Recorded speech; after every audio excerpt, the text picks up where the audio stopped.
पुरी जिला स्तरीय 90तम ओडिशा दिवस आम संस्कृति भवन में आज पालन कले बड़ आनंद उत्साह सह तत्सहित आज आरंभ है ओडिया पर्व 14 दिन पे आज जो ओडिया पर्वर शुभारंभ करागला उत्कल दिवस बा ओडिशा दिवस रु से 14 तारिख महाविश्व संक्रांति सरीब तादरे विभिन्न प्रकार कार्यर व्यवस्था रही जहाँकि आम ओडियात्वर प्रतीक भाव में आम बुझा पड़ो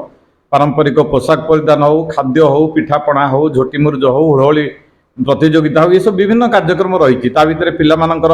शिशु माने जो माने पाठ पढ़िया जाउछन्ति तांकु मध्य उत्साहित करने कार्यक्रम रही ये सबुरे आमे मिसिबा सम्मिलित होबा एवं आमर ओडिशार जो पूर्वसूरी मानकर अक्लांत परिश्रम फल तांकर संग्राम फल आमे स्वतंत्र ओडिशा 1936 मसीहा आज दिन में पाइथिले ताहार स्मृति की रोमंथन करागला मान्यवर खाद्य जोगाण खाउटी कल्याण मंत्री श्रीयुक्त कृष्णचंद्र पात्र मध्य मुख्य अतिथि भाव जोग देते अन्य अतिथि मैंने जोग देते बड़ खुशीर कथा यही